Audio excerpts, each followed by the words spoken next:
Outubro já, e nós queremos, hoje pela manhã, ouvir a palavra de Deus, e tendo como um texto, que é uma referência para a mensagem que eu quero trazer, 1 Timóteo, capítulo 1, versículos de 12 a 17. Então, eu gostaria muito que você, por favor, abrisse a sua Bíblia em 1 Timóteo, capítulo 1, versículos de 12 a 17. Se você puder, coloque-se de pé, por gentileza. Vamos ler aqui o texto das Escrituras e seguir desde este texto numa reflexão.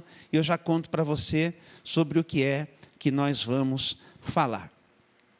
Diz assim a palavra do Senhor: agradeço àquele que me deu forças, Cristo Jesus nosso Senhor, que me considerou digno de confiança e me designou para servi-lo, embora eu fosse blasfemo, perseguidor e violento.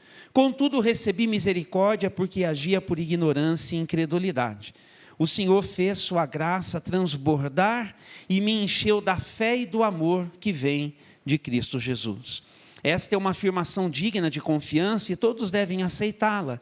Cristo Jesus veio ao mundo para salvar os pecadores e eu sou o pior de todos. Mas foi por isso que eu, o pior dos pecadores, recebi misericórdia para que assim Cristo Jesus mostrasse quanto é paciente. Desse modo, sirvo de exemplo a todos que vierem a crer nele para a vida eterna. Honra e glória a Deus para todos sempre. Ele é o Rei eterno, invisível e imortal. Ele é o único Deus. Amém.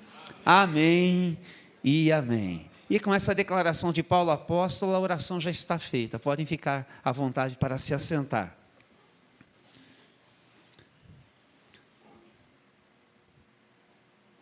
Na semana passada eu lhes falei sobre uma razão para viver, não é? Recomendo que você vá de novo à mensagem e que com calma você a escute novamente.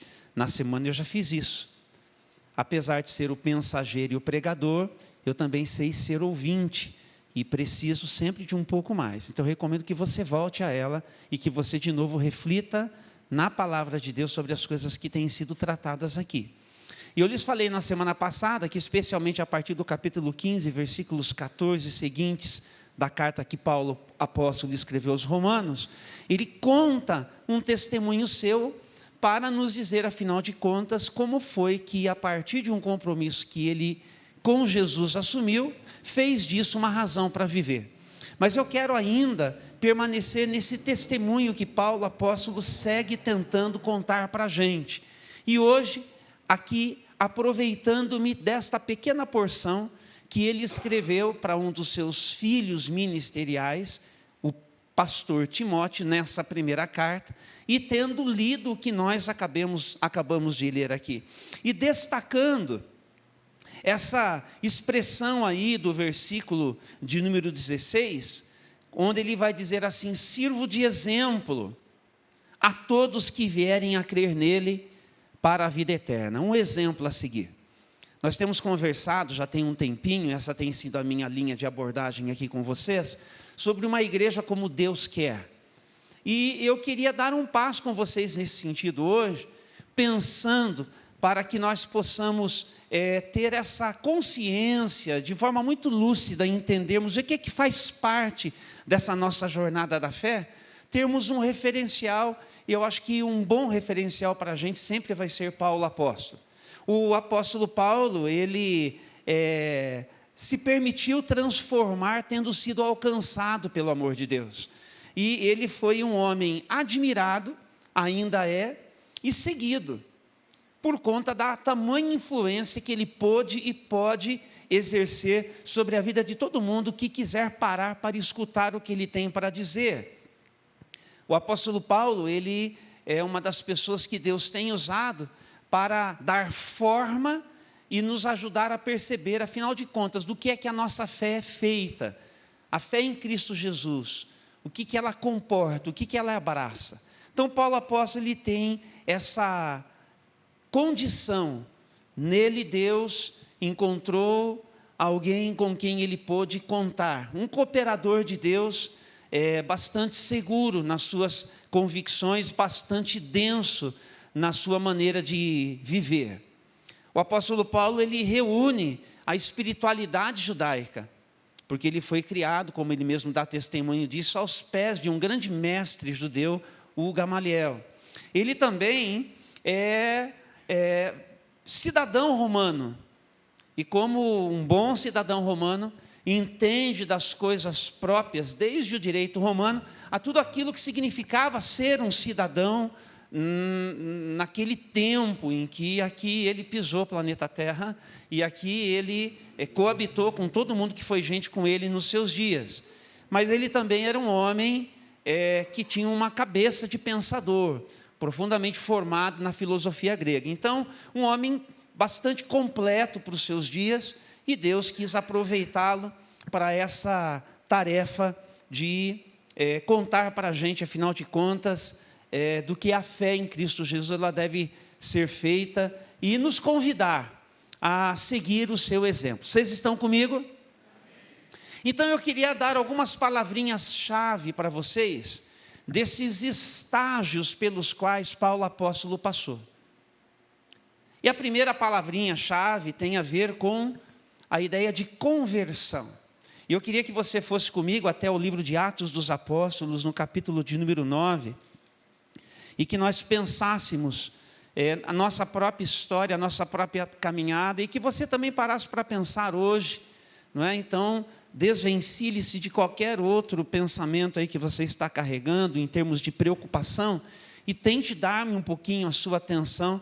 Tentarei assim ser o mais breve possível naquilo que eu quero compartilhar. Combinado? Diz assim, Atos dos Apóstolos, capítulo de número 9, nós vamos ler aqui alguns versículos, até pelo menos o versículo de número 5, tá bom? Vamos ler aqui esse registro. Diz assim a palavra do Senhor: enquanto isso, Saulo, aqui está Paulo apóstolo ainda sendo chamado como Saulo, homem de Tarso, né? Enquanto isso, Saulo, motivado pela ânsia de matar os discípulos do Senhor, procurou o sumo sacerdote e pediu cartas para as sinagogas de Damasco, solicitando que cooperassem com a prisão de todos os seguidores do caminho, homens e mulheres que ali encontrasse, para levá-los como prisioneiros a Jerusalém. Quando se aproximava de Damasco, de repente uma luz do céu brilhou ao seu redor. Ele caiu no chão e ouviu uma voz lhe dizer: Saulo, Saulo, por que você me persegue? Quem és tu, Senhor? Perguntou Saulo. E a voz respondeu: sou eu, a quem você persegue. Agora levante-se e entre na cidade, onde lhe dirão o que fazer. Isso aqui é muito importante na história de todos nós, porque tem que ter essa experiência do dia em que Deus ganha um nome na nossa vida. Já aconteceu com você? Já aconteceu com você que desde a sua casa nos acompanha? Porque nós carregamos essa ideia de Deus, mas Deus, Ele tem um caminho, Ele tem um movimento, Ele tem uma iniciativa de dar um abraço, de vir ao nosso encontro para nos resgatar, uma missão de salvamento, uma missão de resgate. E Deus, Ele, portanto, ao dar esse passo, Ele quer, portanto, nos convidar a, de fato, darmos de volta um movimento de fé, o salto de fé. E nós precisamos, portanto, definir isso na nossa vida. O Deus a quem eu sirvo tem um nome, o seu nome é Jesus. O seu nome é Jesus. E é por isso que nós vamos encontrar na carta aos Romanos, quando Paulo apóstolo vai falar a respeito disso, que na nossa vida nós temos que definir, afinal de contas, quem é o nosso Deus. Nos dias em que eles viviam, César, o imperador, evocava para si a condição de Deus. Então as pessoas, vez por outra, eram convidadas a se achegar diante, ainda que fosse de alguma estátua, de algum busto, de alguma referência que envolvesse a ideia do César, que envolvesse a ideia do império, que envolvesse a ideia do poder. E essas pessoas eram convidadas a se curvar diante daquela ideia e declarar: tu és o meu Deus, tu és o Senhor da minha vida. Mas Paulo apóstolo vai dizer que, na verdade, todo aquele que invocar o nome do Senhor será salvo.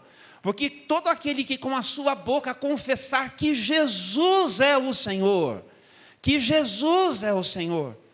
Então a nossa conversão passa, ou deve passar, precisa passar, a minha, a sua, por essa consciência de que tem que ter um momento na minha vida, em que Deus ganha nome. E Paulo está contando para a gente aqui, quando foi que o Deus a quem ele entendia estava servindo, o Deus a quem ele entendia fez com que ele fosse aos sacerdotes, como lemos, e pedisse cartas para poder perseguir algumas pessoas que estavam, por assim dizer, incomodando, não é, a religião proposta para aquele povo Israel, naquele formato que até então eles conheciam. E é por isso que ele vai na estrada de Damasco, atrás desses homens e dessas mulheres, que já tinham esse nome como o seu Deus, Jesus. E aí então, Paulo está contando para a gente, desse encontro que pessoalmente ele teve com Jesus. A nossa conversão tem a ver, gente, com um encontro pessoal. O negócio é pessoal. Diga para quem está ao seu lado, é pessoal. É pessoal. Conversão tem a ver com um encontro pessoal com Jesus. E todos nós aqui precisamos ter essa convicção. Eu já tive um encontro com Jesus. Deus agora tem nome para mim, e o seu nome é Jesus, o Cristo de Deus. E ele conta para a gente aqui, como foi que ele teve essa experiência, que então teve uma luz, e então ele caiu, e ele ouviu uma voz dizendo o seu nome. E então ele precisava saber o nome deste que o chamava, e perguntou: quem és tu, Senhor? Eu sou Jesus. Eu sou Jesus. Quem é que chama por você hoje? Você que está aqui, você que está na sua casa. O nome deste que fala com você é Jesus. Invoque esse nome.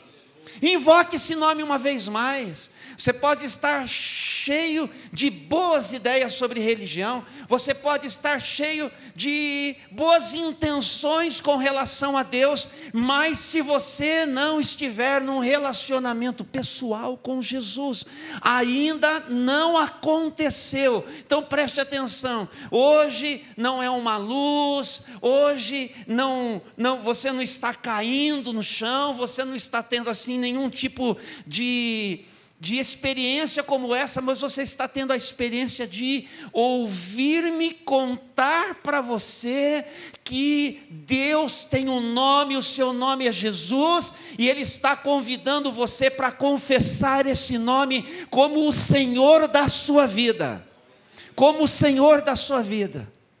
Eu não sei como, mas o que eu sei é que o Espírito de Deus, neste momento, trabalha nas mentes e no coração de pessoas que estão aqui, que estão ouvindo, nas mentes e nos corações das pessoas que estão me ouvindo desde as suas casas, e vai trabalhar em mentes e corações de pessoas que ainda vão ouvir esta mensagem, que serão pelo Senhor conduzidos a um reencontro com Jesus, ou a uma experiência de salvação em Cristo Jesus, onde essas pessoas vão estabelecer assim: de hoje em diante Deus tem nome para mim, e o seu nome é Jesus.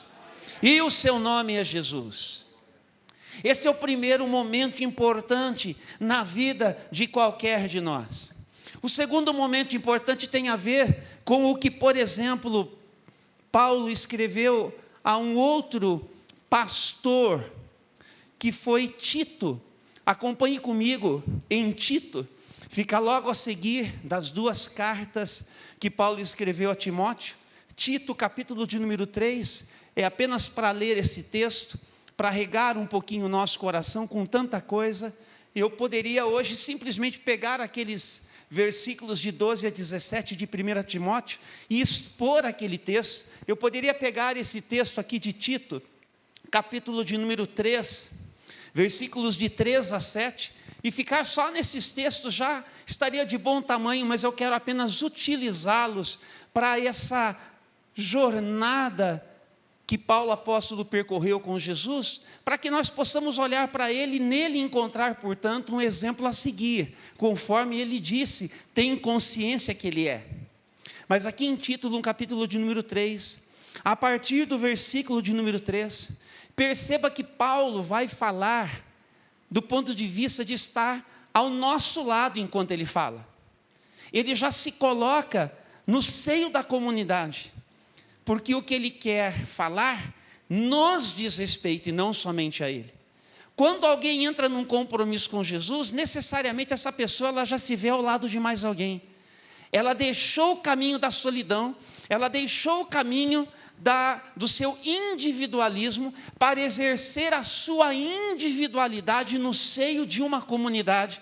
E é por isso que ele vai dizer o seguinte em Tito capítulo 3, versículo a partir do 3. Em outros tempos, também éramos, primeira pessoa do plural, também éramos insensatos e desobedientes, vivíamos no engano e nos tornamos escravos de muitas paixões e prazeres, éramos cheios de maldade, inveja e odiávamos uns aos outros. Então o que o apóstolo Paulo ele está fazendo para a gente? Ele está dizendo, olha, porque nós éramos assim, nós precisávamos de ser alcançados. Porque nós estávamos assim, nós precisávamos de ser salvos. E aí então, ele vai para esta conjunção aqui adversativa, mas quando Deus nosso Salvador revelou sua bondade e amor, Ele nos salvou não porque tivéssemos feito algo justo, mas por causa de sua misericórdia. Ele nos lavou para remover nossos pecados, nos fez nascer de novo e nos deu nova vida por meio do Espírito Santo, generosamente derramou o Espírito sobre nós por meio de Jesus Cristo, nosso Salvador, e por causa de sua graça nos declarou justos e nos deu a esperança de que herdaremos a vida eterna. Essa é uma afirmação digna de confiança e quero que você insista nesses ensinamentos para que todos os que creem em Jesus se dediquem a fazer o bem. São ensinamentos bons e benéficos para todos. Segunda palavrinha-chave, uma vez num relacionamento com Jesus, nós precisamos nos abrir à transformação que só Jesus pode operar na nossa vida. Quem num relacionamento com Jesus se fechou à transformação que Deus quer operar, disfuncional e inoperante também está. Você deu um passo, mas paralisou. E hoje, você que está sendo convidado para de novo confessar a Jesus Cristo como Senhor da sua vida, está sendo convidado por Ele a de novo dar espaço para que por seu Espírito Ele trabalhe na sua vida. Porque Paulo apóstolo está dizendo, olha, vamos nos lembrar de quem nós éramos, vamos nos lembrar de como nós estávamos, por isso nós precisávamos de salvação. Mas a salvação que nós precisamos nasceu no coração de Deus, e é por isso que ele, no versículo de número 4, vai se referir ao nosso Deus, ao nosso Salvador, como alguém cheio de bondade, como alguém cheio de amor, cheio de misericórdia.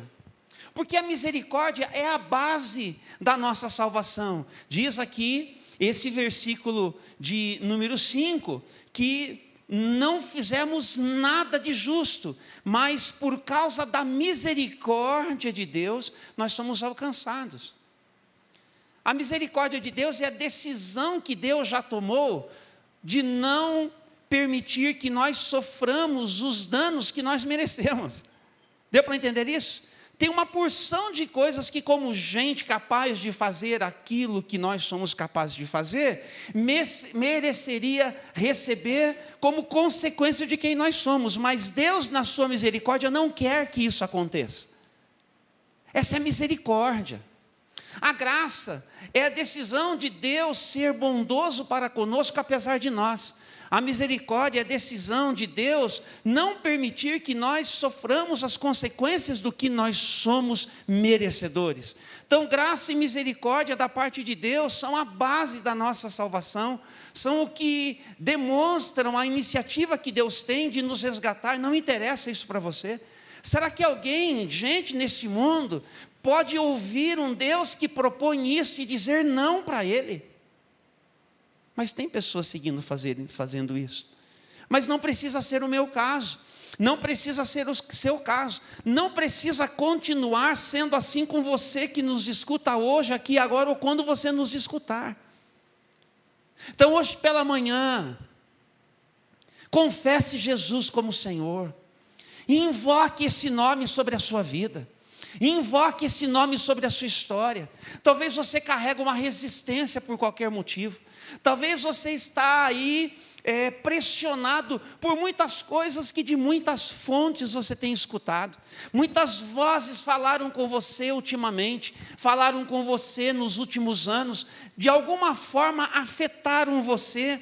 E você que um dia pode reconhecer, estava numa jornada com Cristo Jesus, deu espaço para um outro movimento que cresceu dentro de você.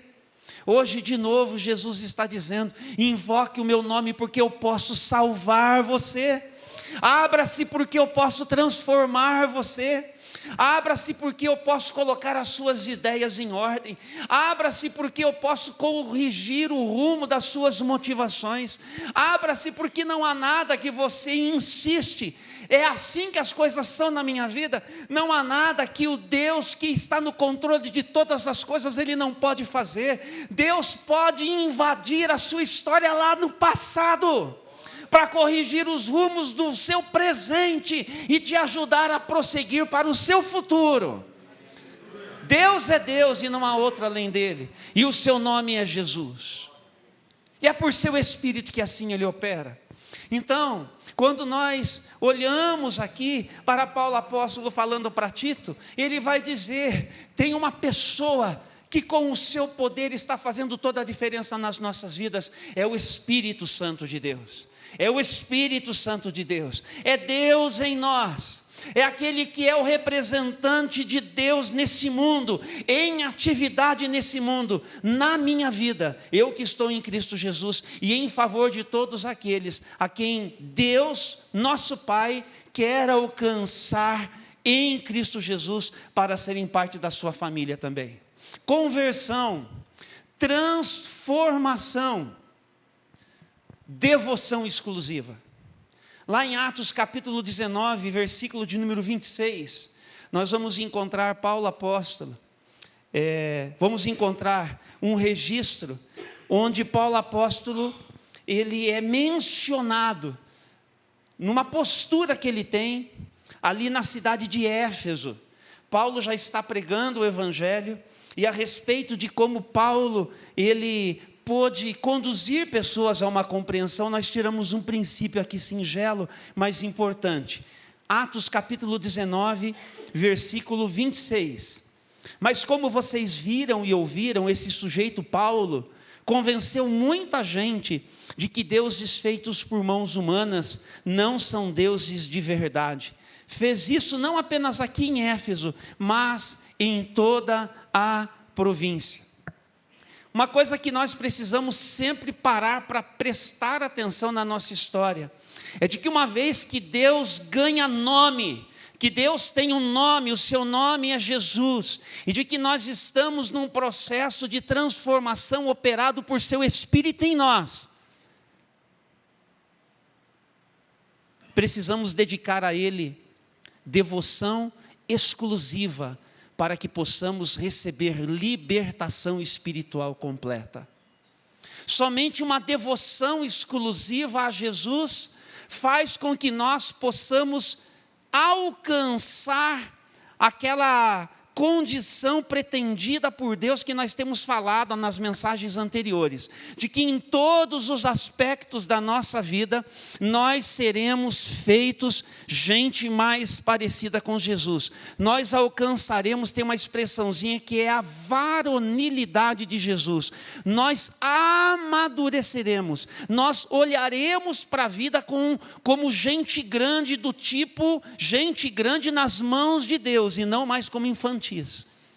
Gente ponderada, gente equilibrada, gente que pensa a vida a partir das lentes que Deus dá para a gente fazer a leitura da nossa vida do jeito que Deus quer. Porque o nosso Deus tem nome, e o seu nome é Jesus, e Ele é Senhor, Ele está no comando, Ele manda em mim, Ele fala e eu obedeço, Ele me instrui e eu paro para pensar, refletir e assim reagir na minha vida em tudo que diz respeito à minha história. Mas para isso, eu preciso de devoção exclusiva, devoção exclusiva. Quem tem Jesus e mais alguém ainda não entendeu. Eu vou repetir. Quem tem Jesus e mais alguém ainda não entendeu. Porque nós podemos ter aí muitos deuses a quem nós estamos servindo, gente. Aqui tem uma realidade em Éfeso, de uma cultura pagã, onde o que não faltava eram nomes de deuses para serem invocados por aquele povo. Mas eu não estou falando pura e simplesmente desse tipo de idolatria. Eu estou falando de todo tipo de idolatria que nós cultivamos. Tem condições profissionais na vida de pessoas que são, na verdade, aquilo que ocupa na vida dessa pessoa o lugar de Deus.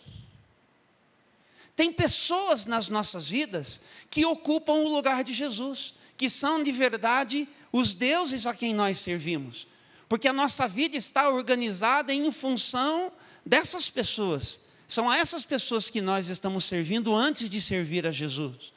Tem muita coisa na nossa vida que, se nós pararmos para refletir, nós vamos dizer assim: eu sirvo a Jesus depois de ter servido a isso aqui, a essa pessoa, a essa estrutura.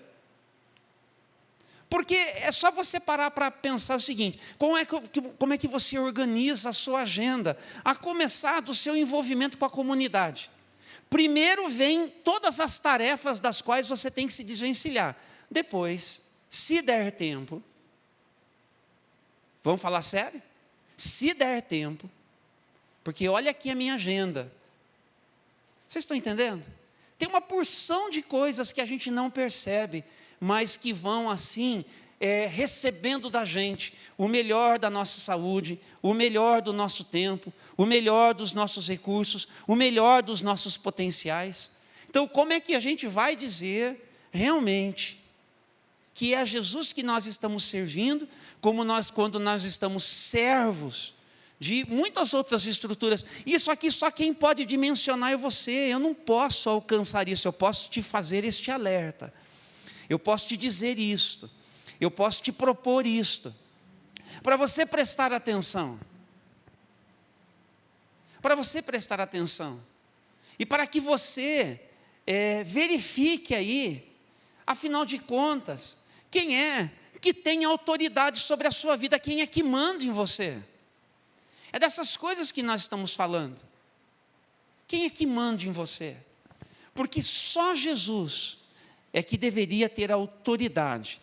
Quando a gente fala, a tendência é dizer, é autoridade espiritual, não é verdade? Mas a nossa vida é uma coisa só, gente.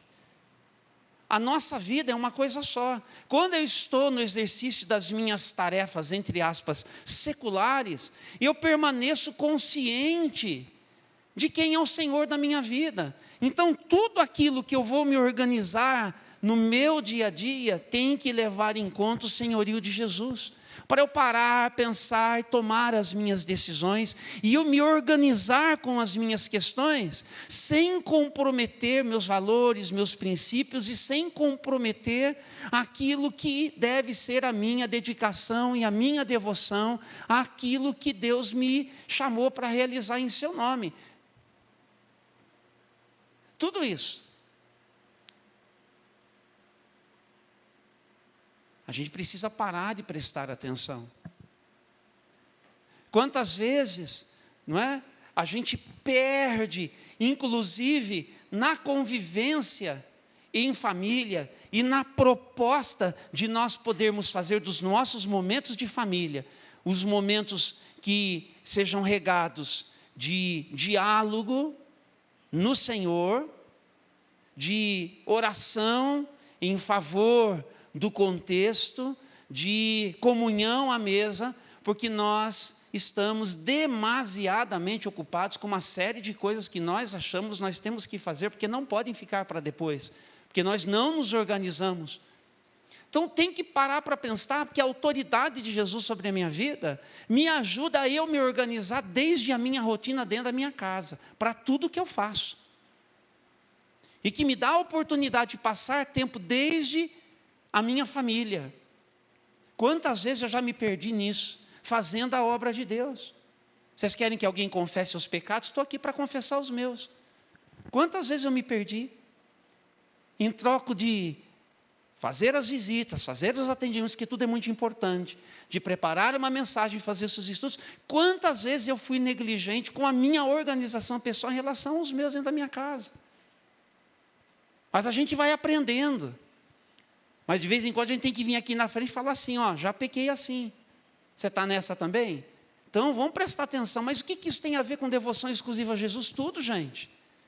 Tudo, porque é Ele mesmo quem tem me ajudado no tempo a perceber que tem coisas que vêm primeiro. Hábito de oração vem primeiro. Nutrição pessoal vem primeiro, ao lado e em favor da família. Vem primeiro. E a gente vai se organizando em relação ao mais. Numa sociedade complexa, numa sociedade corrida, não é? Onde a gente vive ansioso, onde a gente vive atropelado e atropelando todo mundo. Mas e a autoridade de Jesus sobre a nossa vida? Para nos ajudar a parar um pouco. Ajudar a parar. Sabe o que a gente não consegue fazer? Vamos reconhecer aqui, parar. Qual que é a capacidade que você tem de parar? De parar. Qual que é a capacidade que você tem de parar? Presta atenção como você não consegue ficar parado. Você não consegue ficar parado. Sabe o que eu ouvi do pastor Greg lá em casa um dia? Né? O pastor Greg falou assim, o Lucas reproduziu. Viu, ele não vai sentar aqui na mesa com a gente? Porque eu sempre olhava alguma coisa que estava faltando que tinha que pegar e fazer. Aí eu tomei uma assim na fuça. Vocês estão entendendo? Como se eu não cuidar... Deu para entender o que eu falei aqui? Deu para entender? Porque está na gente, você quer, mas precisa prestar atenção. Isso significa devoção exclusiva a Jesus. Entende? Você parar e prestar atenção, mas nós precisamos de direção específica. É por isso que aqui em Atos, capítulo de número 9, nós vamos encontrar aqui, assim que Jesus, ele fala com Paulo, respondendo à pergunta de Paulo, Senhor, quem és tu? Quem é que fala comigo? E aí Jesus responde, é o versículo, se não me engano, de número 6, versículos 5 e 6, de Atos 9, sou Jesus a quem você me persegue, ponto de exclamação, agora, levante-se, entre na cidade onde lhe dirão a fazer. Pensa numa experiência, primeiro encontro com Jesus, Jesus já fala para ele, eu sou Jesus, e Jesus já dá uma ordem clara para ele, levante-se, vai para a cidade, que eu já preparei gente para acolher você. Direção específica. Como é que a gente escuta se a gente não parar? Como é que a gente escuta se a gente não estiver aberto? Como é que a gente escuta se a gente não buscar? Como é que a gente escuta se a gente não estiver assim, ó, organizado para uma celebração, para escutar o pastor, ajudar a igreja a entender essas coisas, para a gente ser a igreja como Deus quer, para a gente parar e pensar assim, nossa, tem um exemplo que eu posso seguir. Isso tudo aqui é para ajudar a gente, pessoal, para a gente poder ser crente com tudo que a gente pode, para a gente atender a nossa vocação de maneira digna, para a gente ter uma direção específica, tanto quanto Paulo apóstolo teve uma direção específica. Tem mais gente aqui que já andava com Jesus, recebendo direção específica. Acompanhe comigo a leitura, nesse mesmo livro de Atos dos Apóstolos, capítulo de número 9, a partir do versículo 10. Acompanhe aí. Havia em Damasco um discípulo chamado Ananias, o Senhor o chamou numa visão, Ananias, sim, Senhor, ele respondeu.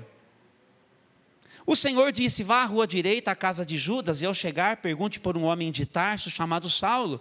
Ele está orando neste momento. Mostrei-lhe uma visão, um homem chamado Ananias chegando e impondo as mãos sobre ele para que voltasse a enxergar. Ananias, porém, respondeu: Senhor, ouvi muita gente falar das coisas horríveis que esse homem vem fazendo ao teu povo santo em Jerusalém. Ele tem autorização dos principais sacerdotes para prender todos que invocam o teu nome.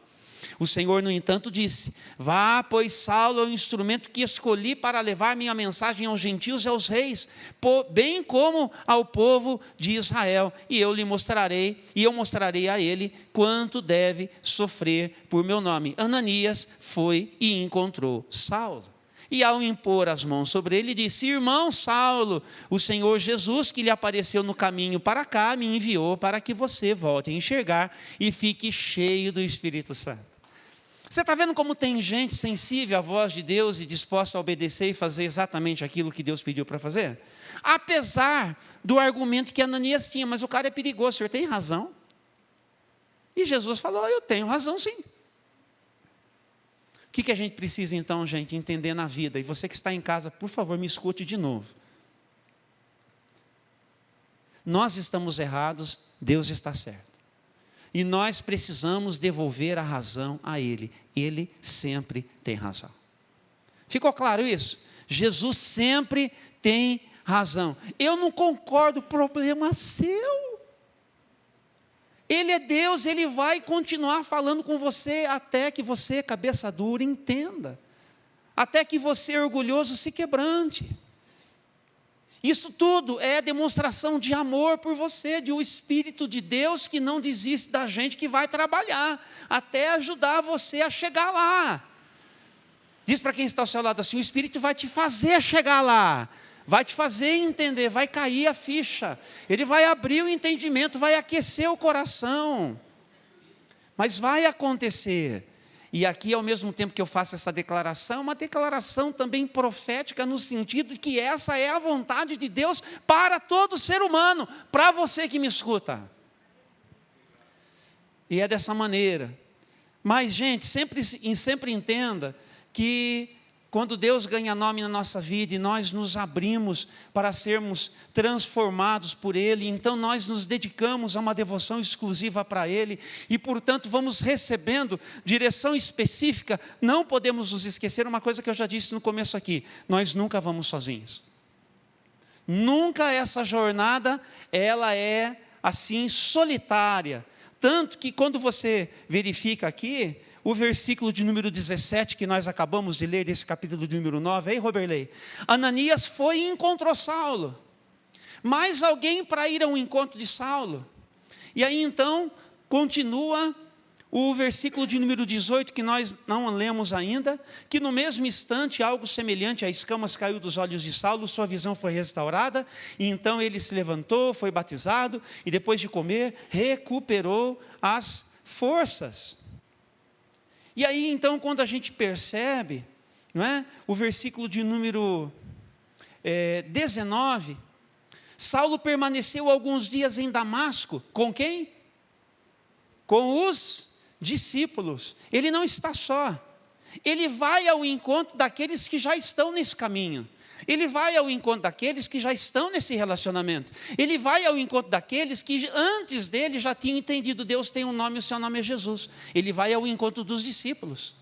É sempre ao encontro da comunidade. É sempre ao encontro de quem já anda com Jesus. É sempre ao encontro de quem está andando com Jesus. Nunca é uma jornada solitária. E depois no versículo de número 26, daqui a pouquinho eu comento um pouquinho mais sobre esse contexto, diz que quando Saulo chegou a Jerusalém, ele tentou se encontrar com quem? Com os discípulos. Tem uma série de incidentes aí, eu já explico. Mas sempre que ele chega num lugar, ao encontro de quem que ele vai? Da igreja de Jesus, dos discípulos de Jesus, dos seguidores de Jesus, daqueles que estão num relacionamento com Jesus. Por quê? Porque a nossa jornada em Cristo Jesus, ela nunca é solitária. Os irmãos estão entendendo essa palavra? Os irmãos estão entendendo? Você que está em casa está entendendo isso? Nunca é solitária. E é por isso que nós então precisamos compreender essa ideia daquilo que é relacional e daquilo que é comunitário. Mas ainda surge uma outra palavrinha aqui, que é a palavra vocação. Pastor, você já falou isso umas semanas atrás, mas aqui é uma coisa assim um pouquinho mais específicas, que é Paulo dizendo assim: a partir de agora eu tenho uma razão para viver. A partir de agora eu vivo pelo imperativo de fazer Jesus conhecido de todas as pessoas. Quando a gente entende que o nosso Deus tem um nome e o seu nome é Jesus, nós queremos que todo mundo fique sabendo qual é o nome do nosso Deus. E quando nós entramos num relacionamento com Jesus, nós queremos também ajudar as pessoas a perceber o seguinte: esse negócio de se relacionar com Deus e o seu nome é Jesus, é uma coisa boa, que transforma a vida da gente, que só faz bem para a gente. Vamos falar a verdade, faz mais bem ainda para quem conhece a gente. É ou não é? Faz bem para nós, mas faz mais bem ainda para quem conhece a gente. Porque na medida que Ele nos alcança, Ele nos usa agora para abençoar as pessoas. Eu e você. Logo eu, pobre pecador, não é? Logo eu, tão fraco e tão devedor. Essa devia ser a música depois da mensagem de hoje. Não, é só citando aqui, eu lembrei dela aqui, caberia bem. Então, assim, é o seguinte, pessoal. Vocação, viver por esse imperativo. E a gente vai dando visibilidade em quem a gente é. E a gente vai se mobilizando em Cristo Jesus para essa tarefa. Então, veja aqui o versículo 15 do capítulo 9 mais uma vez. O que é que o Senhor está dizendo com relação a Paulo? Vá, pois Saulo é o instrumento que escolhi para levar a minha mensagem. Depois, lá no capítulo 22 de Atos dos Apóstolos, onde o Paulo, ele está dando um depoimento seu diante de uma autoridade naqueles dias, né? E ele então vai dizer no versículo de número 21, mas o Senhor me disse: vá, pois eu o enviarei para longe, para os gentios. E em Atos capítulo 20, versículo 24, que nós usamos até a semana passada, vale a pena de novo nós fazermos essa leitura. Pastor, vai mais devagar, porque você está falando muito rápido, minha cabeça já está embaralhando. Então se concentra de novo, organiza de novo, comigo aqui de novo, diga assim para quem está ao seu lado: foco! Foco, de novo, atenção, eu sei, acontece com você, acontece comigo. Treine a sua mente, treine o seu coração. Versículo 24 do capítulo 20. Vamos ler juntos? Mas a minha vida não vale coisa alguma para mim, a menos que eu a use para completar minha carreira e a missão que me foi dada, confiada pelo Senhor Jesus, dar testemunho das boas novas da graça de Deus. Como assim foi muito tímida a leitura, a gente vai ler de novo para você levar a sério o que eu pedi para você ler, tá certo? Vamos lá então, em alto e bom tom. Mas minha vida não vale coisa alguma para mim, a menos que eu a use para completar a carreira e a missão que me foi confiada pelo Senhor Jesus, dar testemunho das boas novas da graça de Deus. Aí está a vocação, certo? De uma vida, entre aspas, que é imprestável para qualquer outra coisa. Dá para entender isso que ele está dizendo?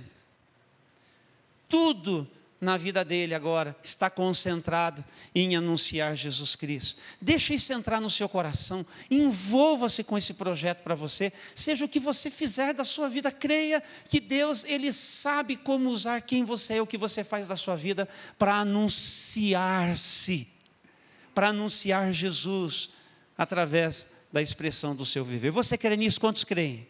Você crê nisso? Mas aqui ainda, em último lugar, tem a ideia da preparação. Quanto tempo leva para a gente ficar pronto? Se você prestar atenção, Paulo ele se converte a Jesus naquele encontro, quando Deus ganha nome, Jesus. O Ananias é usado para restituir-lhe a visão, e ele está em Damasco. O que ele faz em Damasco, João? Ele já vai ao encontro dos discípulos. Mas vamos voltar lá, para o capítulo 9 de Atos dos Apóstolos, E no capítulo 9 de Atos dos Apóstolos, vai acontecer uma coisa interessante. Acompanhe comigo Viviane, a mãe da Antonella. Diz assim, versículo de número 19, a segunda parte. Saulo permaneceu alguns dias em Damasco com os discípulos. Logo começou a falar de Jesus na sinagoga, dizendo, ele é o Filho de Deus, Deus tem nome, seu nome é Jesus. Na sinagoga, para os seus compatriotas, para os do seu povo, da sua nação. Todos que o ouviam ficavam admirados. Por quê? Não é esse o homem que causou tanta destruição entre os que invocavam o nome de Jesus em Jerusalém? Quer dizer, não é ele que mandava matar exatamente os que diziam que Deus tem nome e o seu nome é Jesus? O que deu? O que aconteceu? Perguntavam. E não veio aqui para levá-los como prisioneiros aos principais sacerdotes? De imediato, gente. A pregação de Saulo tornou-se cada vez mais poderosa, pois ele deixava os judeus de Damasco perplexos, provando que Jesus é o Cristo. Depois de certo tempo, alguns judeus conspiraram para matá-lo. Dia e noite, vigiavam a porta da cidade com a intenção de assassiná-lo, mas ele foi informado desse plano e então, durante a noite, alguns de seus discípulos o baixaram pela muralha da cidade num grande cesto. Em outras palavras, Paulo agora tem que fugir, porque senão ele vai morrer. Onde que ele está mesmo, gente? Que cidade que ele está mesmo? Damasco. Entendeu? Então, apesar de Paulo, como eu disse, criado aos pés de Gamaliel, cidadão romano, assim, de primeira categoria, cabeça filosofal, Deus tira ele de cena. Manda ele para a Arábia, aí a gente vai lá para Gálatas, capítulo 1. Lá em Gálatas, capítulo 1, nós vamos encontrar ele contando ali para a igreja da Galácia, um tempinho que ele passou fora. Gálatas, capítulo de número 1. E aí nós vamos verificar os versículos de 15 a 17. Estão comigo? E assim diz a palavra do Senhor. Contudo, ainda antes de eu nascer, Gálatas, capítulo 1, versículos 15 a 17. Contudo, ainda antes de eu nascer, olha a convicção que esse homem tem. Isso aqui o nome disso é convicção.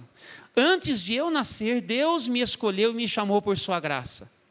Foi do agrado dele revelar seu filho a mim. Que coisa tremenda. Para que eu o anunciasse aos gentios. Em outras palavras, está dizendo o seguinte, o maior privilégio que eu tenho na minha vida é saber que desde antes, Deus já me escolheu pela sua graça, Ele decidiu revelar Jesus a mim. Presta atenção, Deus já revelou Jesus para você? Sim ou não? Você que está em casa aí, Deus já revelou Jesus para você, esse é o seu privilégio. Não tem mais nada que você tenha para aprender nessa vida aqui que seja maior do que isso, entenda. E seja liberto disso agora em nome de Jesus. Sabe que eu creio que quando nós anunciamos a palavra de Deus, Deus de alguma forma, Ele está por seu Espírito quebrando grilhões, despedaçando amarras, libertando coisas na vida dos nossos que nós não enxergamos, mas Ele está lá operando libertação. Por isso nós seguimos pregando a palavra de Deus, porque essas coisas estão acontecendo agora mesmo. Deus revelou Jesus para você, você escolhido, presta atenção, escolhido para ser dele, chamado, separado para ser dele, nada e nem ninguém pode com isso. E libertação espiritual está acontecendo neste momento. E aí então Paulo continua dizendo o seguinte, quando isso aconteceu, não consultei ser humano algum, tampouco subi a Jerusalém para pedir conselho daqueles que eram apóstolos antes de mim. Em vez disso, fui à Arábia e depois voltei à cidade de Damasco. Onde que ele estava quando ele se converteu? Em Damasco.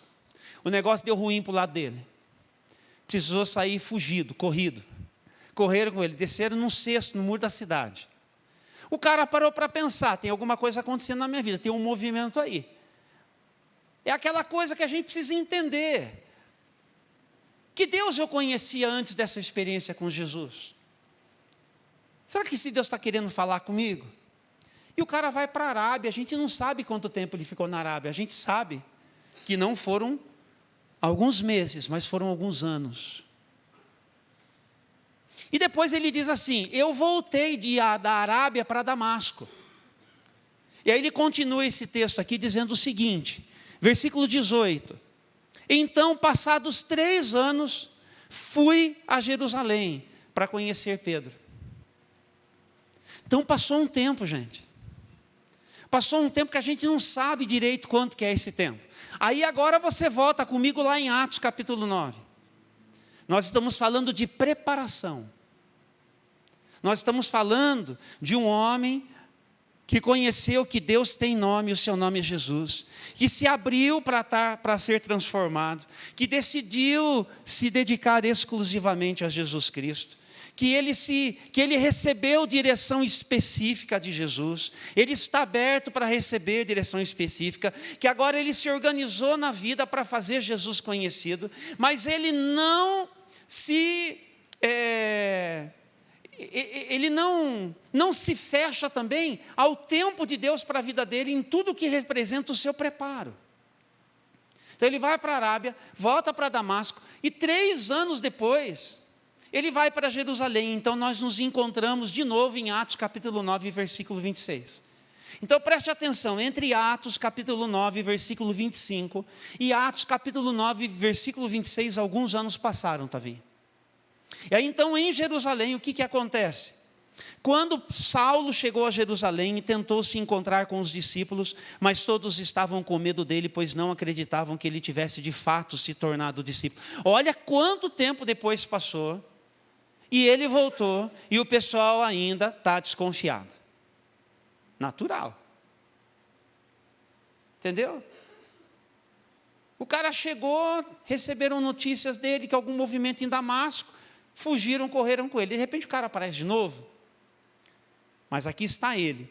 E o que ele faz? Ele tentou se encontrar com os discípulos, todos estavam com medo, não acreditavam que ele tivesse se tornado discípulo. Então Barnabé, olha que aparece esse nome aqui importante, o levou aos apóstolos e lhes contou como Saulo tinha visto o Senhor no caminho para Damasco e como ele lhe havia falado. Contou também que em Damasco Saulo havia pregado corajosamente em nome de Jesus, isso alguns anos atrás. Saulo permaneceu com os apóstolos e andava com eles por Jerusalém, pregando corajosamente em nome do Senhor. Também conversava e discutia com alguns judeus de fala grega, mas estes procuravam de novo matá-lo. De novo tem gente querendo tirar o Paulo de ação, conspirando de novo para matar, assim como aconteceu em Damasco alguns anos antes. Quando os irmãos souberam disso, levaram Saulo a Cesareia e de lá o enviaram para Tarso. Da onde que Paulo saiu? Onde que ele cresceu? Onde que ele foi criado? Na cidade de? Para onde que ele volta agora? Para Tarso. Voltou para casa. Estamos entendendo isso? E aí o que acontece quando o Paulo ele sai de cena? Versículo 31, pasmem, atenção agora, muita calma nessa hora. Diz que a igreja tinha paz em toda a Judéia, Galiléia e Samaria, e se fortalecendo à medida que andava no temor do Senhor, e encorajada pelo Espírito Santo, crescia em número. Então quer dizer que é o seguinte, Paulo não está na ativa, não está em campo jogando, mas a igreja prospera do mesmo jeito. Deu para entender? Mas Deus não tem um plano com Saulo? Deus não tem um plano com Paulo? Você está entendendo que ele está disposto a se submeter ao tempo, ao processo de Deus na vida dele? Você entende que quando Deus ganha nome na nossa vida, que nós estamos dispostos a sermos transformados por Deus, que nós entendemos que Deus fala e fala de maneira específica, que portanto nós estamos assim, exclusivamente dedicados a Jesus e portanto vocacionados para fazer o nome dele conhecido em todo e qualquer lugar, tem um tempo que chama o tempo de Deus, que se chama preparação, e a isso eu tenho que me submeter? Paulo em todo momento está tendo iniciativa. E eu duvido, gente, que de volta a Damasco ele ficou assim quietinho, só dentro de casa. Na Arábia ele foi para estudar. A gente entendeu quando ele falou aos da Galácia o seguinte, eu fui para a Arábia, sabe o que Paulo fez ali? Ele foi para a palavra. Ele foi buscar no Antigo Testamento a compreensão, afinal de contas. O Deus que eu servia tem nome, o seu nome é Jesus, Ele é o Messias, Ele é o Cristo de Deus, Ele é o Filho de Deus. Deixa eu entender isso direito com tudo que eu posso. E o que eu estou querendo dizer para a gente aqui é que nós nunca vamos alcançar esse nível de maturidade na nossa vida se a gente só ler a palavra de Deus no telão da igreja de domingo. Se é o seu caso, meu querido, eu queria te convidar, se abrir a sua Bíblia toda semana, eu queria te convidar para você vir estudar a palavra com o seu pastor. Não sei porque você não veio ainda. Queria te convidar para fazer parte de um pequeno grupo. Queria te convidar, se você não quiser, o pastor, ó, já cansei, já deu, entendeu? Mais de um ano estudando com você. Então a Jussara está começando um curso daqui 2 semanas. Vai estudar com a Jussara então. Mas em nome de Jesus, não ache que você sabe tudo, porque você não sabe. Não ache que você está prontinho da Silva, porque você não está. Em nome de Jesus, me escute pela 5ª vez só nas últimas 5 mensagens, dizendo para você, por favor, submeta-se a ser instruído na palavra de Deus. Não tome isso como uma cobrança, mas tome isso como uma consciência de que você precisa. Você não entendeu? Eu preciso. Sabe esse homem que a gente está falando, que ele foi para a Arábia para entender mais do chamado dele, entender mais de Jesus, e reestudar a palavra, presta atenção, ó, ele que foi criado aos pés de Gamaliel, alguém sabe aqui o que significa ter sido criado aos pés de Gamaliel? Um mestre na lei. Você acha que Paulo não conhecia o Antigo Testamento, que Paulo não conhecia a Bíblia? Mas ele disse, eu preciso de novo ir, e preciso rever de novo, preciso entender. E aí, sabe, irmã Conceição, quando ele está preso já para ser morto, 2 Timóteo, o cara está preso, ele sabe que não tem muito tempo mais, e ele manda uma carta para Timóteo e fala assim, ô Timóteo, quando você vier para me visitar, traz um cobertorzinho porque está frio. Mas por favor, traga a minha palavra, traga-me os pergaminhos, traga-me porque eu preciso saber mais, eu preciso aprender mais, eu preciso de força, de graça aqui na prisão, para continuar cumprindo a minha missão ainda preso. E nós que estamos livres, nós temos muito pouco compromisso com aquilo que significa o nosso preparo para servir melhor. Esse homem, entre aspas, ficou no banco pelo menos 10 anos. Nós o vimos aqui, indo para Tarso. Mas chega a hora de todo mundo. Atos capítulo 11.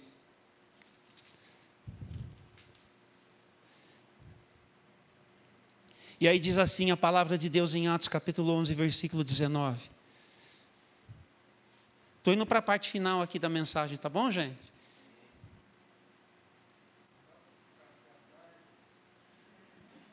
Estamos aqui, irmão Lourenço. Enquanto isso, os discípulos que haviam sido dispersos na perseguição depois da morte de Estevão chegaram a Fenícia, Chipre e Antioquia da Síria. Pregaram a palavra, mas somente aos judeus. Contudo, alguns dos discípulos que foram de Chipre e Cirene até Antioquia começaram a anunciar aos gentios as boas novas a respeito do Senhor Jesus. A mão do Senhor estava com eles e muitos desses gentios creram e se converteram ao Senhor. Quando a igreja de Jerusalém soube do que havia acontecido, enviou Barnabé a Antioquia. Ao chegar ali e ver essa demonstração da graça de Deus, alegrou-se muito e incentivou os irmãos a permanecerem fiéis ao Senhor. Barnabé era um homem bom, cheio do Espírito Santo e de fé, e uma grande multidão se converteu ao Senhor. Então Barnabé foi a Tarso. Então Barnabé foi a Tarso procurar Saulo. Eu conheço um campeão da fé. Deus está preparando esse homem, vai usar esse homem. E sabe o que acontece? Diz a palavra do Senhor, versículo de número 26, quando o encontrou, levou-o para Antioquia, ali permaneceram com a igreja um ano inteiro, ensinando a muitas pessoas, e foi em Antioquia que os discípulos foram chamados de cristão pela primeira vez. Sabe o que nasceu? Uma das igrejas mais poderosas daqueles dias. E de lá de Antioquia um dia, o mesmo Saulo, juntamente com Barnabé, foi enviado às nações, para ele poder finalmente ser tudo o que Deus, desde antes da sua concepção na ventre das suas mães, já tinha planejado para ele. Do que você é capaz? Você só vai descobrir se você se entregar de verdade nas mãos de Jesus. Do que você é capaz? Eu não sei, você que está em casa, do que você acha que você é capaz? O que tanto a gente acha que a gente pode? Por que a gente acha que a gente é tão sabido?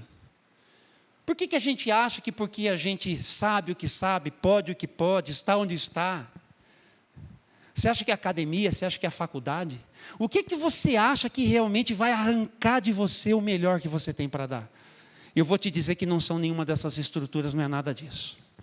O único que pode arrancar de você, extrair de você o seu melhor, é aquele que te formou, que te gerou no ventre da sua mãe.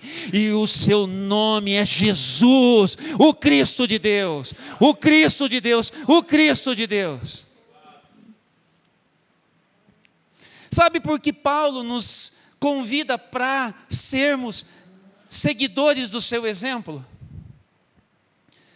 Coloque para mim, por gentileza, filhota, lá em 1 Timóteo, capítulo 1, aquele versículo que nós já lemos, que é o versículo de número 15. 1 Timóteo, capítulo 1, versículo de número 15. Esta é uma afirmação digna de confiança e todos devem aceitá-la. Cristo Jesus veio ao mundo para salvar os pecadores, e eu sou o pior de todos. Paulo não está aqui querendo fazer uma coisa infantil, que é de se comparar com todo mundo que é pecador nesse mundo, para dizer que ele é o pior. Mas por que ele está dizendo que ele é o pior? Ele não está usando de falsa modéstia. É porque quando a gente tem um encontro com Jesus, do jeito que a gente precisa, é o único tipo de conceito que nós temos a respeito de nós mesmos. Eu sei quem eu era, eu sei de onde Ele me tirou, mas apesar de mim, Ele me amou. Ele me amou. E Ele quer que esse amor que eu experimentei, muitas outras pessoas possam conhecer também. Então, apesar de mim, o pior dos pecadores, eu vou me colocar nas mãos desse Deus maravilhoso. Então, 3 palavrinhas para terminar aqui. Eu vou terminar, né, gente? 3 palavrinhas importantes. A primeira, tempo. Nós precisamos de longevidade, nós precisamos ir reorganizando o nosso novo ambiente pessoal, nós precisamos ir restaurando os nossos relacionamentos com pessoas, nós precisamos ir revisitando, revendo a nossa vida por inteiro, os nossos valores, as nossas motivações. Deus vai nos refazendo aos poucos, na medida em que nós somos renovados pela renovação do nosso entendimento, transformados pela renovação do nosso entendimento, e nós vamos conhecendo a nós mesmos e a distância que nós temos ainda em relação a Jesus. A distância que nós temos ainda em relação a Jesus. Segunda palavra importante, profundidade. Como disse Jó, eu te conhecia só de ouvir falar, mas agora os meus olhos te veem. Agora os meus olhos te veem. Nós precisamos de aprofundar esse nosso relacionamento com Jesus. E a palavra-chave para isso é arrependimento. Lágrimas de arrependimento. É passar tempo diante de Deus, com a palavra nas mãos, em oração e ao lado de todo mundo, prestando atenção como é a nossa funcionalidade, desistindo de quem nós somos, para sermos o jeito que Deus quer. E dessa maneira nós vamos chorar, e nós vamos chorar, e nós vamos chorar, e nós vamos aprofundando o nosso relacionamento com Deus, para que então a terceira palavra, universalidade. Para que o mesmo Deus que tem um nome, o seu nome é Jesus, do mesmo jeito que Ele se mostrou para mim, do mesmo jeito que Ele se mostrou para a gente, que Ele quer se mostrar para todo mundo através de nós. Então essa é a nossa escalada da fé, e Paulo apóstolo nos convida a percorrer esse caminho. Quem está preso em si mesmo e ainda não está num caminho com Jesus, então ainda precisa dar esse passo. E hoje pela manhã é a oportunidade que você tem para fazer isso.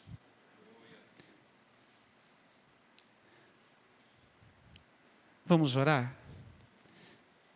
Se você gosta de curvar sua fronte, de fechar os seus olhos, ou mesmo se você prefere ficar olhando para ver as minhas expressões enquanto eu oro, seja como for, mas o importante é que neste momento você dê uma resposta de fé, com toda a consciência que eu espero você tenha alcançado hoje pela manhã, ouvindo-me falar aqui, porque eu creio que o Espírito de Deus está trabalhando na nossa história e na nossa vida. Deus um dia ganhou um nome na minha vida e na sua vida, e o seu nome é Jesus. E o seu nome é Jesus. E o seu nome é Jesus. Quem sabe você quer ainda sair do seu lugar e se colocar aqui um pouquinho e fazer dos pés desta plataforma um lugar de oração, em resposta e em consagração a Deus. Eu acho que movimentos assim são sempre importantes, não porque eu precise, mas sabe quando a gente quer ter um gesto que seja significativo?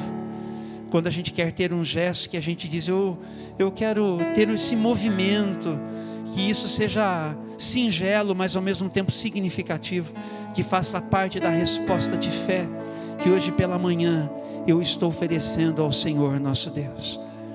Então eu vou orar aqui, e se você quiser, você pode chegar aqui e passar aqui um minutinho ou dois, você pode se ajoelhar aí onde você está também, mas vamos orar.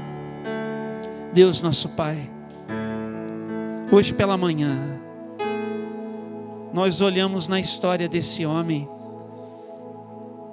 que contou para a gente que, desde o ventre, o Senhor o enxergava, o Senhor o reconhecia, e o Senhor o havia separado para uma grande obra. Eu me lembro do Senhor ter falado isso para Jeremias também. Mas como é bom ouvir o Senhor falando isso para a gente. Hoje essa convicção, ela não pertence só a Paulo. Ela não é só do Jeremias. Ela é minha. Ela é minha convicção. Essa palavra hoje é para mim. Essa palavra hoje é para cada homem, para cada mulher que está aqui me escutando, desde a sua casa, ou quando assim o fizer. Como é bom saber. Como é bom saber que a nossa vida não é sem propósito, que não é sem razão, que nós não estamos entregues ao acaso nem ao destino, mas de que nós estamos no Senhor, devidamente acolhidos com um propósito certeiro, de que as nossas vidas sejam um instrumento poderoso nas tuas mãos. O Senhor repartiu tanto com a gente, somos diversos, distintos, diferentes uns dos outros, e cada um na sua própria expressão carrega um potencial para a salvação de outros, carrega um potencial para realizar, como o Senhor mesmo, nas palavras de Paulo a Tito, para que nós possamos fazer o bem, para aquilo que o Senhor e só o Senhor pode realizar em nós, através de nós, desde dentro das nossas casas. Muito obrigado, porque apesar de nós, o Senhor nos chamou. Obrigado, Senhor, porque apesar de nós, Senhor, fomos feitos filhos e muito amados. Nós nos encontramos e estamos experimentando este amor hoje pela manhã. Queremos responder e queremos reagir, e queremos, ó Deus, na vida seguir nos reorganizando. Quantas mensagens nós vamos escutar ainda em relação a isso? Quantas vezes ainda nós teremos que ser ajudados, Senhor? Mas tantas vezes quanto for necessário, nós queremos ouvir, nós queremos receber, para poder seguir funcionais, para poder seguir, ó Deus, constantes, para nós não nos desviarmos, não nos distrairmos, não nos desviarmos da verdade, não nos distrairmos com nenhuma outra proposta. Nós queremos seguir ouvindo a Tua voz. Nós queremos dedicar a nossa vida exclusivamente ao Senhor, e queremos estar assim, ó Deus, devidamente tomados pela mão e dirigidos nas nossas coisas, porque no nosso dia a dia, enquanto a gente se ocupa na vida, que o Senhor vai falando com a gente. Só o Teu Espírito para nos fazer lembrar dessas coisas que nós temos escutado. Mas que bom que na hora H, na hora do vamos ver, na hora da lida, naquele momento às vezes inusitado, naquele momento inesperado, quando nós precisamos de ouvir a Sua voz, o Senhor fala. O Senhor fala de uma forma única, o Senhor fala de uma maneira inconfundível. E dessa maneira, Senhor, nós estaremos seguros. E ainda quando nós andarmos pelo vale da sombra da morte, não precisaremos temer mal algum, porque nós teremos, ó Senhor, aquele sentimento, nós teremos, ó Deus, aquela percepção da Tua presença, com o Teu bordão nos fazendo caminhar, com o Teu cajado nos socorrendo. E nós assim seguiremos, Senhor, na certeza de que somos alvos do Teu amor. Hoje pela manhã, acolha as respostas de fé que este povo que está aqui está oferecendo ao Senhor. Há homens e mulheres que estão dizendo: obrigado, eu entendi, obrigado que o Senhor falou, obrigado que o Senhor foi claro, obrigado porque eu sei o que eu tenho que fazer da minha vida, obrigado porque eu tenho clareza para seguir adiante. Obrigado, Senhor, obrigado, Senhor, obrigado, Senhor. Nós queremos sair daqui, Senhor, assim como Paulo um dia declarou: sede meus imitadores, como eu sou de Cristo Jesus. Nós também queremos ser referenciais nessa vida, queremos ser referenciais dentro da nossa casa, como maridos para as nossas esposas, filhos e filhas, para os nossos netos e netas. Nós queremos ser referenciais para a nossa parentela. Nós queremos ser imitadores do Senhor e um modelo, um exemplo a seguir também. Nós não queremos fugir ao nosso chamado, não queremos negligenciar a Tua voz falando conosco. Queremos ser responsáveis, ó Deus, absolutamente responsáveis na nossa vida. Gente grande e madura, que sabe o que quer, porque sabe o nome do Deus a quem segue, sabe o nome do Deus a quem serve, sabe o nome do Deus com quem tem um compromisso, e o seu nome é Jesus. Diante deste nome, todo joelho vai se dobrar, e toda língua vai confessar que Jesus Cristo é o Senhor, para a glória de Deus Pai. Amém, amém e amém. Vamos nos colocar de pé, meus amados. Abra suas mãos, e que a graça do nosso Senhor e Salvador Jesus Cristo, e o amor de Deus nosso Pai, o amor de Deus nosso Pai, a graça do nosso Senhor e Salvador Jesus Cristo, a unção, a doce presença do Espírito Santo, sejam sobre as nossas vidas, hoje e para todo sempre. Amém, amém e amém. Aplauda aquele que é Rei, aplauda aquele que é o Senhor. Aleluia.